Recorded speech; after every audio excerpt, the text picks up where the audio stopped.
I received that, one of the 7th great political wonders of the world. Shut up. I'm gonna have to take Kimberly Ellis with me everywhere and introduce a sister. Y'all know what I'm saying?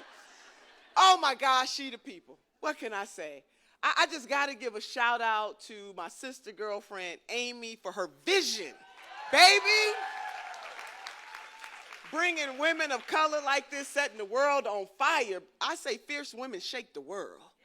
You know, when we move, the world shakes. And don't let us have some purpose with that movement, baby. Can't take it. Transcendence. Oh, man, I mean, everything that I've heard here and just the type of women that Sister Aimee has brought together and the team and the crew. You know, sometimes you got to have people not sometimes, it is the people in the background that help the folks in the foreground. So can we give a shout out to the background singers making it happen? So sisters, what can I say?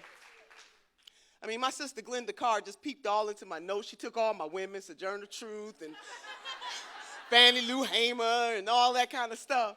So I really do, you know, one of the beautiful things, and if you have not, hopefully every woman in here has this, and I'm looking at the clock because I want to make sure I stay on time.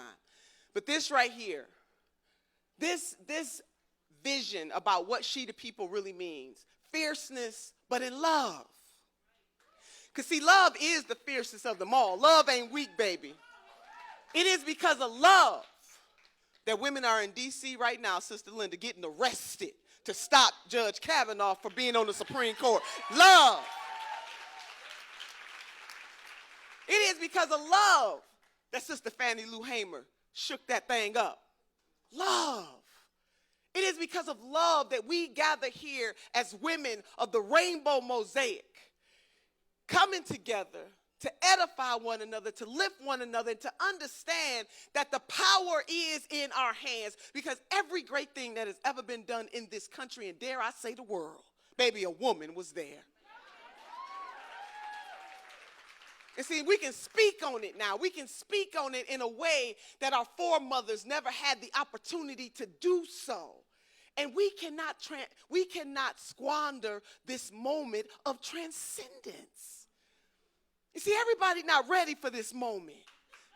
So sisters, now we got to get comfortable with being uncomfortable. Is that all right? Because change is about being uncomfortable and speaking a truth that is in love, but that is righteous. And I don't mean righteous as in you're more perfect than anybody else, but a truth that says that it is a damn shame that Flint still ain't got clean water. I'm talking about that kind of truth 4 years later. That it is a shame that in the 21st century, there was a study done that said that it would take African-American community 228 years to catch up with the average wealth of the average white family. Something is wrong with that. That is the kind of truth we must speak. Because it's not about individual racism or bigotry. It is about systems. It is about a white woman police officer that can go to the door of a black man and shoot him in his own house.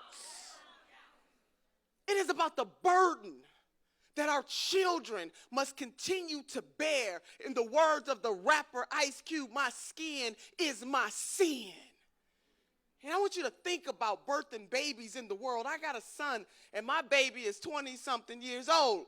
He's still my baby, but the weight of the world that he must bear just because his skin has been kissed by the sun.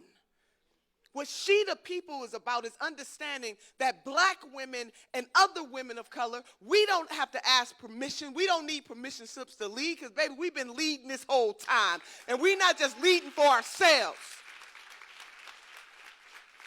When sisters get this party started, we lift each and every person. So, sisters, we have to understand that about ourselves and what we bring, the fierceness, but to do it in love, because love is the fiercest of them all. So I want to wrap this thing up with 3 things. Not only that we are here in this moment, we must not squander this moment. I hope you're collecting business cards and telephone numbers. And it is really about the network. Because many hands make for light work. Some of you are in this room because you care about the environment. Some of you are in this room because you care about reproductive justice. Some of you are in this room because you understand that income and wealth inequality makes no sense in the wealthiest country on the face of the earth. Whatever brings you to this space, many hands make for light work. So I want to leave you with these three things. Number one, I believe that the creator of this great universe has given us two hands, one to reach forward and one to reach back, lifting as we climb. We are our sisters and our brothers' keepers. We are our sisters and our sisters' keepers.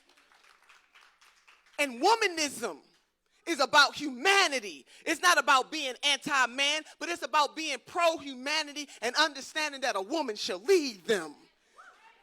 And when we lead with love, and we lead with a fierceness that is transcendence. You see, there's promise in the problem, and we are the promise, but not in an elite kind of everybody else, the hell with them kind of way, but in a way that says that we're going to bring some folks with us. So two hands, one to reach forward and one to reach back. Number two, sisters, we can't ask other folks to do more for us than we are willing to do for ourselves. Putting it on the front line. Getting comfortable with being uncomfortable. And lastly, in the words of my grandmother was born in 1913. Grandma could not read or write, but sister, she could count her money. And she kept her money in the Southern ladies. Bank and trust. Y'all know what I'm saying? She had money on one hand and a pistol on the other. In the handkerchief. And even though she didn't have a formal education, she had what we call in the African American community mother wit. When I asked my grandmother, what does it take to be successful in life? She said, my dear granddaughter, all you need are the three bones, the wishbone, the jawbone, and the backbone. She said, the wishbone will keep you hoping and praying because hope is the motivator. The jawbone will give you courage to speak truth, the power to lift your voice. You see, sisters, titles are good, but purpose is better. We got so many people sitting up in rooms, they don't even know why they're there, they done forgot. They so giddy about being in the room, they don't fight for the people. Purpose is better. But grandma said the most important bone of them all, the supercalifragilistic expialidocious bone, is the backbone. Because the backbone will keep us standing through all of our trials and tribulations. And sisters, in this life, we're going to go through some stuff. But we can't have a testimony without a test. And we are being tested about whether or not we got courage and conviction enough, enough, fierceness enough, love enough to do what is right even when we are uncomfortable. Sisters, when we move, the world shakes. Fierce women shake the world. This is a transcendent moment. And we are blessed to be in this moment. Many hands make for light work. So let's take my grandmother's wishbone. Let's take that jawbone. And baby, we can't make a move without the backbone. And continue to make a difference where we are with what we have. Transcendence is upon us. She the people, baby. She the people. She the people. She the people. Fierce women shake the world.